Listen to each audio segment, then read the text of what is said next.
Now, Roma Wines present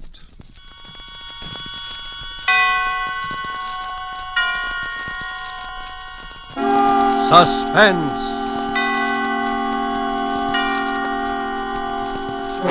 Tonight, The Fountain Plays, starring Charles Lawton. Suspense is presented for your enjoyment by Roma Wines. That's R-O-M-A, Roma Wines. Those excellent California wines that can add so much pleasantness to the way you live, to your happiness in entertaining guests, to your enjoyment of everyday meals. Yes, right now a glassful would be very pleasant as Roma Wines bring you Suspense. This is the man in black, here for the Roma Wine Company of Fresno, California, who tonight from Hollywood bring an old friend at these proceedings, Mr. Charles Lawton, as star of an unusual murder study by his distinguished compatriot, Miss Dorothy L. Sayers, called The Fountain Plays. It deals with the fortunes and misfortunes of a middle-class Englishman of the name of Spiller, who lives on a little country estate with a cook and a manservant, and in the garden, yes, a fountain. And so with the performance of Charles Lawton as Mr. Archibald Spiller, we again hope to keep you in suspense.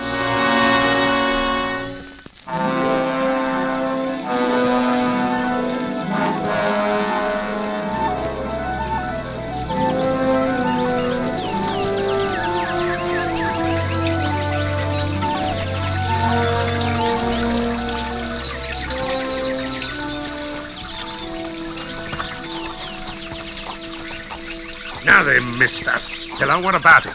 Oh, I say, look out there, Sam. Look out for what? Still as blind as a bat, aren't you, Sam?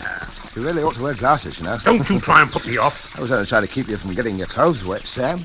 You almost walked right into the spray of the fountain. Well, never you mind what I need glasses, and never mind your blasted fountain neither. I want a straight answer to my question, Mr. Spiller. I've given you an answer, I've told you. You've given me nothing but bluff and bluster. Do I get it all, don't I? That's what I want to know, and if I My dear don't... fella, please. My guests are arriving. I'll talk to you tonight.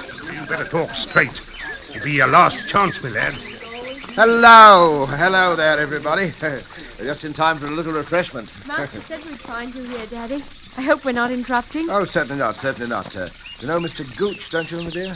Yes, of course. And this is my neighbour, Mrs. Digby, Mr. Gooch. How do you do, Mr. Goose? And Ronald Proudfoot, my daughter's fiancé. How do you do, sir? How do you? Well, I was just showing Mr. Gooch the wonders of my little fountain. Oh, Daddy, you do make such a fuss over this fountain. Even so, I always say there's nothing like a bit of ornamental water to set a place off. Sort of like the Versailles garden, what? Oh, it's really lovely, Mr. Spiller, and so secluded, with the rhododendrons and the lilac hedge all around. You like that, eh? You know, I was thinking of cutting out some of these lilacs. Oh, I wouldn't. To make a vista, so to speak. You can't even see it from the house with these bushes on all four sides. Well, now, perhaps that might add something. But if you like the lilacs, Mrs. Digby, the lilacs shall stay. Oh, Mr. Spiller, I'm no authority, I'm sure. Well, if you want an authority, I'd say it's a mess. Plaster, backstop and all, a mess, see? A mess? Oh, maybe Mr. Gooch means the way the backstop arches up above the spray. It rather overshadows it. Well, I have to have that, you know, my dear, because prevailing winds from the south, don't you feel how nice and warm it is tonight? Blow the jet of water right onto the grass. If it weren't for that backstop, we'd have a proper swamp over there. Wasteful, too. Well, I'm glad to know that. You always were a fool, Archie. Squandering money on a fountain. No, indeed. It uses the same water over and over again. Like the one in Trafalgar Square. Most ingenious, really. Why, isn't that a wonderful idea? Of course, I have to be careful, of course, even so, to turn it off every night to save leakage and waste and so on. Oh, Mr. Spiller, sir. Dinner is served. oh thank you, Masters. Well, what do you say, everybody? Ready for a bit of dinner? I should say so. Shall we go in, then? Why, Mr. Spiller, your modest little fountain, when you're past the bushes, all at once you can scarcely hear it. Yes, it's quite impossible to hear it from the house. Can't hear it at all.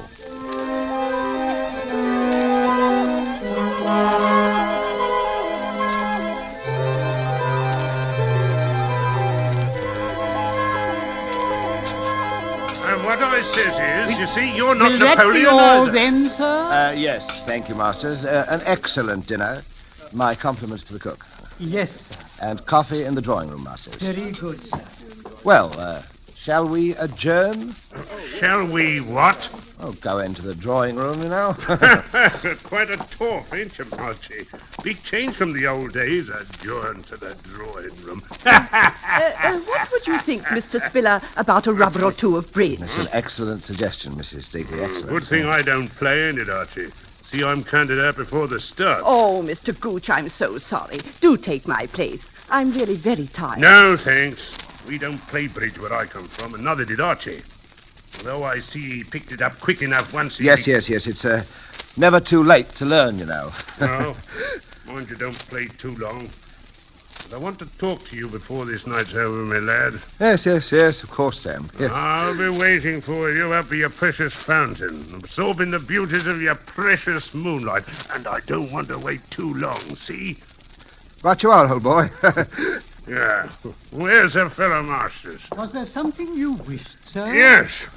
Give me a handful of those Coronas.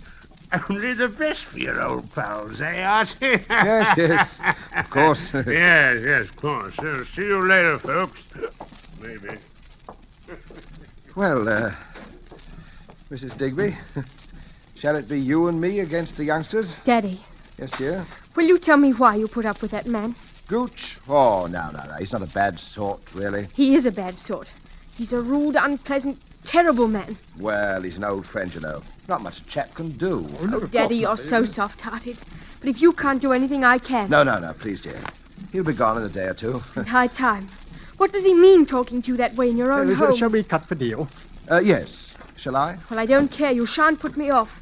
This is the last time that man's going to come into this house. I wish it were. Boorish, nasty. I just can't stand him, Daddy. Come now, dear. He's not as unpleasant as all that. What? The only time he'll ever be pleasant is in his grave, that's what. Oh, dear. What an awful thing to say. What a perfectly dreadful thing to say.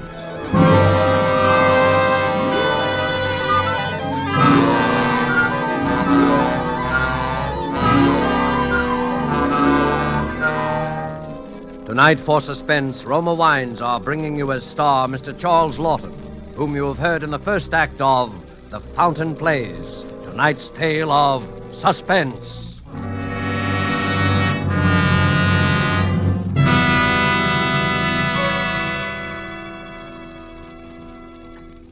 I have an interesting idea for you tonight from the keen and sensible mind of America's famed expert on parties and smart entertaining, Miss Elsa Maxwell. And I quote, Serving a nice table wine when friends come to dinner, or with everyday meals, is one of the smartest, most sensible, and truly moderate pleasures of which I know, and one which any family can regularly enjoy, since the cost of delicious Roma Burgundy is very little. Just serve your Roma Burgundy well cooled. Enjoy it with any food, and don't worry about special glasses. Any glasses available are perfectly correct. The goodness of the wine, the added enjoyment of your food, these are the things that count. Miss Maxwell expresses perfectly what we of Roma believe. In Roma, California Burgundy, in all Roma wines, you enjoy the glorious color, aroma, and flavor of superb sun-ripe grapes. Our noted wineries, located in California's choicest vineyard areas, assure you of flavor and quality which are always good, never varying, always delightful. And so Roma quality is preferred everywhere, and you are able to enjoy these fine Roma wines at modest prices, only pennies a glassful. Remember, more Americans enjoy Roma than any other wines. R-O-M-A, Roma wines. And now it is with pleasure that we bring back to our sound stage Charles Lawton as Mr. Archibald Spiller in The Fountain Plays, a tale well calculated to keep you in suspense.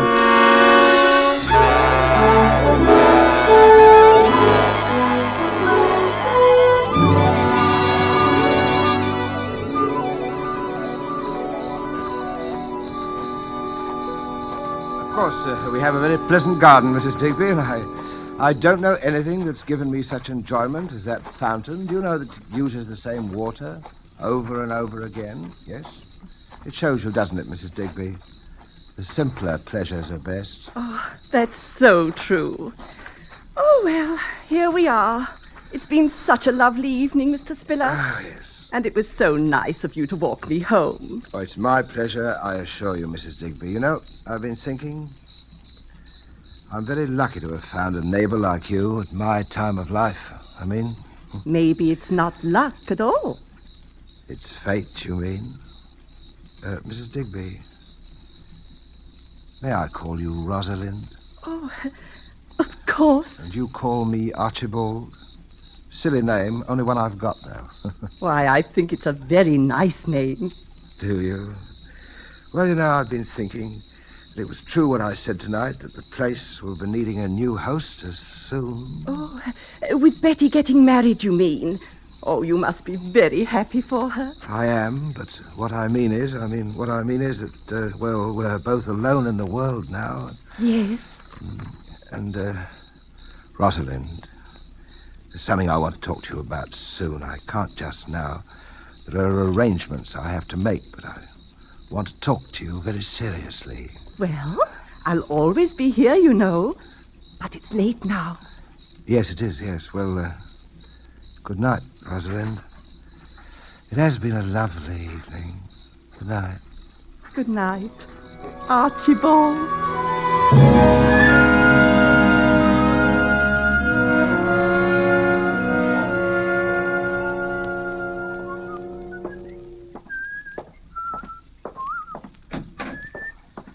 Ah, Masters. Where is everybody? Mr. Ronald left 5 or 10 minutes ago, sir. And Miss Elizabeth has retired. Oh, well. Is Mr. Gooch still in the garden? I couldn't say, sir. Shall I go and see? No, never mind. You can cut along to bed now. I'll lock up. Very good, sir. Oh, by the way, is the fountain turned off? Yes, sir. I turned it off myself at 10:30, seeing that you were engaged, sir. That's fine. Well, good night, Masters. Good night, sir.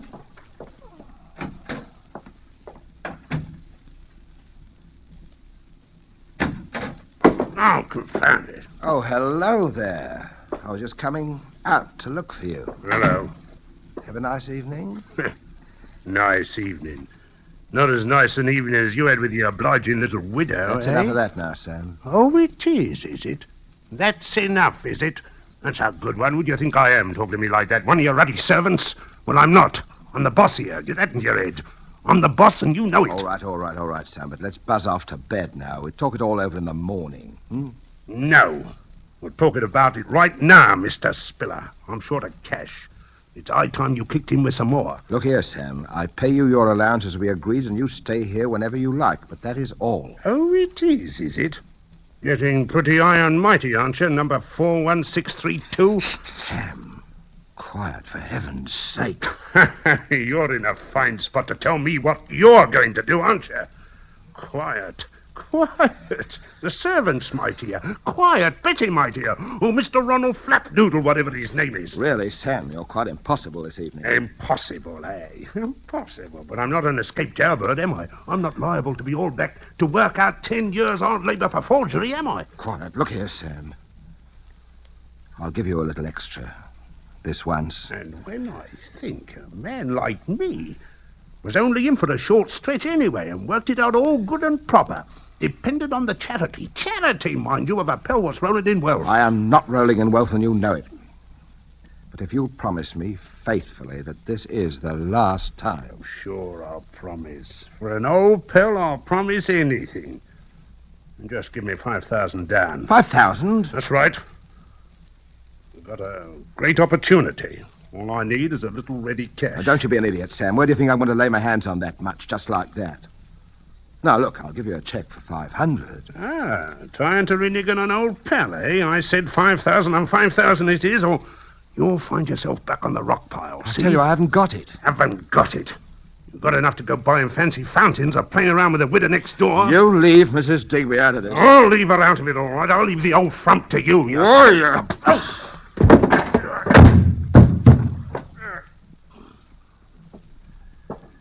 Sorry I had to do that. I told you that was enough of that, and I meant it. Now pull yourself together and go to bed. I'll talk to you in the morning. Do you hear me? Sam? Ah, come on. I didn't hit you that hard. Get up on your feet now. Sam? Sam. Oh, I've killed him. What was that? Oh, it's just the old clock. Hey? 11 o'clock. 7 hours. 8 hours, perhaps, until they find him. Of course, he hit his head when he fell, but the police won't care about that, and they'll take fingerprints, and they'll find out I was number 41632. No. What you need is an alibi. If I could confuse him. An alibi. An alibi, that's it. Make it seem he was alive when he was already dead. First you have to fix the time, haven't you? The time. Well, you've got to make it earlier. Say 10:30 while everybody was playing bridge. If he could have died sometime before that, but how do I prove it? What happened at 10:30? What happened at 10:30? What happened at 10:30? Oh, yes. The fountain. Masters and the fountain. That's right, the fountain, yeah. The fountain. Now I know what to do. Go out into the garden. Turn on the fountain. Then go down the garden path and call him. Call him by his name. Sam! Sam! Gooch! Gooch! I think that'll do for that. I'll go back to the house. Say I looked for him and I didn't find him, that it was dark, the moon had gone down. Yes, but now, how do I move him? How do I... That's right, the wheelchair. The wheelchair. It used to be Mrs. Spiller's. I remember how she... It's not time to think of her now. I'm going to try and lift him into it. Would ever have thought that old Sam was as heavy as this? Now, out of the other door, but quietly this time. Wish the wheelchair wouldn't make so much noise. Down the back path. A careful boy, hold on to yourself. I feel like running. I feel as though every window in the house were filled with faces watching. Well, here we are. I've got to lift him up again. Yeah. Lay him down on the edge of the fountain. Put one hand in the water. Put the bruise on his head, right up against the stone corner of the basin, a bit to the right. That's better. He was half blind anyway, and he fell. And now it's done. What's that? He's alive. Gooch is alive. After all that trouble, after committing practically the perfect crime, and he's alive. It's all right. It's all right. Sam? Sam? Wait a minute. Bring him to life again. More blackmail for the rest of your life.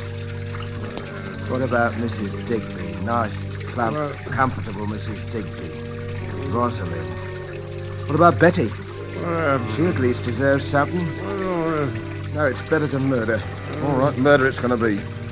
He's dead already as far as the rest of the world is concerned. Now, come here. Now or never. His face is right by the water's edge. Push him under. Now.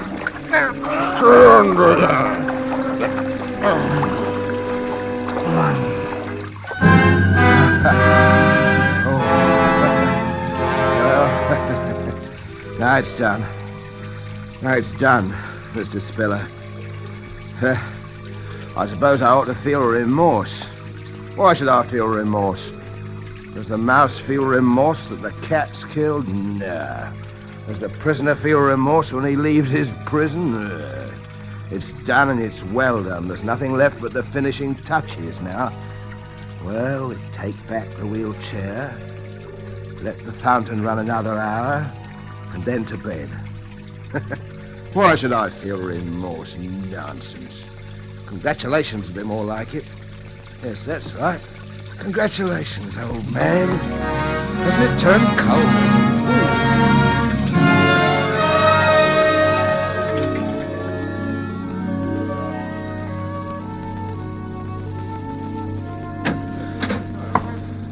Inspector Frampton, sir. Oh, yes. Come in, Inspector. Come in. I hate to trouble you, Mr. Spiller, but regulations, you know. Oh, of course, yes. Everyone here who was present the night of, last night. Yes, Inspector, there's Mrs. Digby. She's my neighbour, my daughter Elizabeth, and her fiancé, Mr. Ronald Proudfoot, and the servants, of course. Excellent. Well, now, if you'll all bear with me, I have to ask you a few questions, you know. Now, there was a blow on the head. Oh? As I understand it, the deceased was last seen alive at about 8:30, just after dinner. Let me see, you were the last to see him, eh, my man? Yes, sir. I believe so, sir. You showed him the way to the fountain in the garden, eh? At his request, yes, sir. I believe the deceased gentleman's eyesight was rather bad. Yes, terribly bad, terribly bad. And that was the last time he was seen alive by any of you, eh? Yes, that's right, The Inspector. four of you then played cards, I believe. Until what time? Until about 10:30. And no one left the room during those 2 hours? Then, No, Mr. no. Spiller, you accompanied Mrs. Digby to her home. That's correct, Mrs. Digby? Yes, Inspector? Now, when you returned, you were met in the hall by Masters. What time was that, Masters? About 10:45, sir. And Mr. Spiller at that time inquired after Mr. Gooch? Yes, sir. He asked if I'd seen him, and as I'd not, he suggested I might retire, and that he himself would lock up the house. The others had left, eh? Yes, sir. That is to say, Mr. Ronald had left. I heard him drive off in his car, and Miss Elizabeth had retired. Then you were alone in the downstairs part of the house. Is that so, Mr. Spiller? Yes. Will you tell me, please, what you did then? Well, I'd promised the poor fellow I'd have a talk with him later in the evening, so I went to look for him. I went down to the end of the garden by the fountain. But you didn't go through the lilac hedge to the fountain? No, I didn't. It was dark by then. I couldn't see. I called Gooch several times. Did anyone hear Mr. Spiller call? I did, sir. I was half asleep, you might say, but I did hear Mr. Spiller call out. And then what did you do, Mr. Spiller? I came back into the house, Inspector, and I sat up in the library and read for a while, and about 1 o'clock I went to bed. Now, this is very important. Who turned off the fountain? I did, sir. At what time, Masters? At 10:30, sir. You're quite sure of that, eh? Yes, sir. It's the usual time. I see. And no one would have turned it on again, of course? I can't think why, sir. I see. Well, I think that makes everything very clear, Mr. Spiller. When the body was found, it was still wet from the spray of the fountain.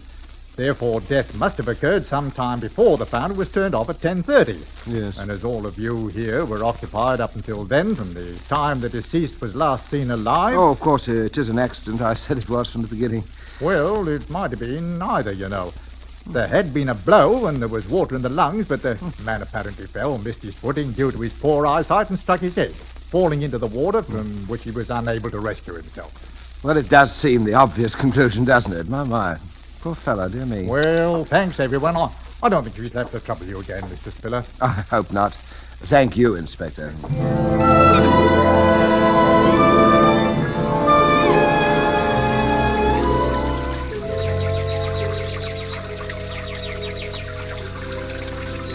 Oh, Daddy, I'm so glad. I was afraid for a while. Nothing to be afraid of, dear, you know. Poor old Gooch just lost his footing and fell, that's all. I know. I was afraid of him. Afraid of him? I know it was silly, but he was so strange. I thought he had some sort of hold over you. Nonsense, darling. He's just an old friend, and I'm a sentimental old fool, and... You're an old dear. But I got to run now. Off with Ronald? Yes. Daddy, are you going to be awfully lonely when I've gone? You know I'll miss you. Maybe Mrs. Digby? Now, my girl. She's such a darling, Daddy. She is rather nice, isn't she? In fact, I thought I might pop over to see her this afternoon, as long as you're going to be out. Daddy, I knew it. I won't keep you another second. Ask her over to dinner. Perhaps I shall. You be on time, though. I will. Goodbye, Daddy. Beg pardon, sir. Oh, Masters, yes? If it's convenient to you, sir, I should like to have my bedroom changed. I should like to sleep indoors, in the main house. Oh, why is that, Masters? I'm a very light sleeper, sir, and noises keep me awake. Noises, Masters? The weather vane, sir, above the garage. When the wind changes, it creaks. Well, a little oil, perhaps. I hardly think that would do, sir, because when the wind changes, there are other noises. They can be most disturbing, sir. What other noises, Masters? The fountain, sir. The fountain? Yes, sir. Ordinarily, I'm quite unable to hear it, any more than you can in the main house, sir. But when the wind is from the east, the plaster backstop acts quite like a sounding board in the direction of my room, sir. In fact, I can not only hear the fountain itself, but I can hear even the faintest noises in the grove around it, quite clearly. I see, yes. Quite, sir. I see. Yes. For instance, on the middle night, Mr. Gooch sustained his unfortunate accident. I noticed the wind changed a little after 11, because it got very cold. The weather vane wakened me, and then I heard the fountain. I seemed to hear other noises, too, if I may say so. You heard? Yes, sir. Yes. I might add that after noting the police inspector's observations, I took the precaution of pressing your dinner jacket. The sleeves seem quite wet, sir. Yes. I think, sir, all things taken into consideration, you might find it worth your while to retain me permanently in your service. Oh, yes, of course. I wouldn't dream of ever wanting to replace you, Masters. At, shall we say, just double my present wage? For the present. Well, yes. Yes. I'm very much obliged to you, sir. Is there anything else, sir? No, nothing else. I'm going to sit here by the fountain. Very ingenious, the fountain. Most ingenious, my fountain. Costs a little to run because it uses the same water over and over again. Over and over again. Over and over again. Over and over again.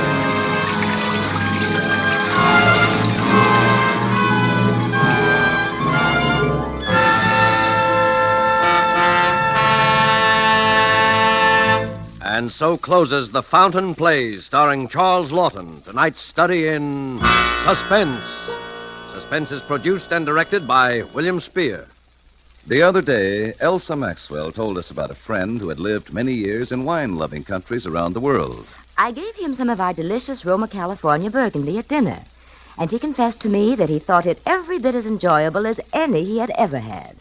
So I say, you people who do not regularly serve Roma wine are missing one of the most delightful treats daily living can offer. It's so good, so smart, yet so very simple. Take Miss Maxwell's advice. Enjoy Roma wine regularly. It's always good, unvaryingly fine in flavor and quality, and only pennies a glass. Remember, more Americans enjoy Roma than any other wines. Roma, R-O-M-A, Roma wines. Next Thursday, same time, we will have the pleasure of bringing to you Mr. Cary Grant. Make a note now for next Thursday so you won't miss Cary Grant's performance in Suspense.